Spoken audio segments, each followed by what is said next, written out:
This is Schooled by Gru, Dr. Tanya Popeda, talking about violence in board games. This is Schooled by Gru, an exclusive series for Our Family Plays Games Voices, where I do a deep dive into my PhD dissertation research and share with you the findings before the rest of the world sees it, exclusively on Our Family Plays Games. Amongst folks who talk about, think about, and study board games, there's a theory, the genealogy of modern board gaming, and some commentators trace it back to H.G. Wells and his book Little Wars, a game for boys from 12 years of age to 150, and for that more intelligent sort of girl who likes boys' games and books.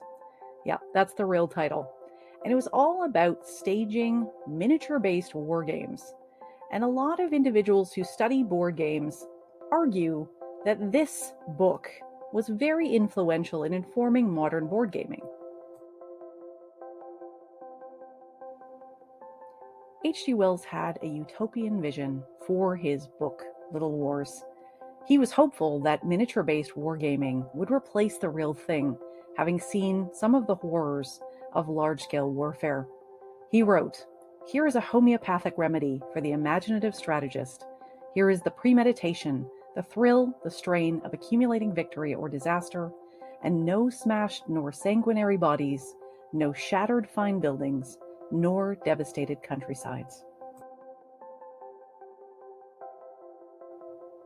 While there are definitely women who enjoy war games, and I count myself among them, there's some really fascinating research. A study conducted in 2016 showed the conflict simulation and wargaming group, Paxism, had a 99% male membership.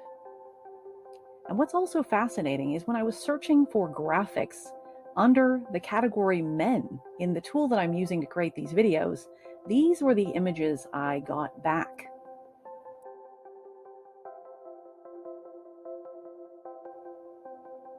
I gave a talk in 2019 at the Girls Studies Research Network conference, and I discovered, as I did a research poll of Board Game Geek, that about 58.42% of the themes that I analyzed in the total list of board games skewed toward themes like Mafia, American Civil War, American Revolutionary War, American West, modern warfare, zombies, murder, and fighting. So very violent themes.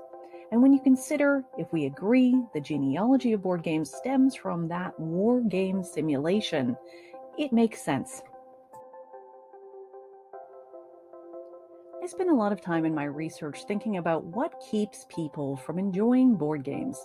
I personally love board games, but I get a lot of feedback like this comment in my online survey that talks about discomfort with board game themes currently. This reads, "I'm white, so I have enough representation, but it does detract from my experience when other racial identities are not represented or poorly represented. I don't want a game with uncomfortable stereotypes or colonial undertones." So theme and representation plays a role in how people decide to play or purchase games.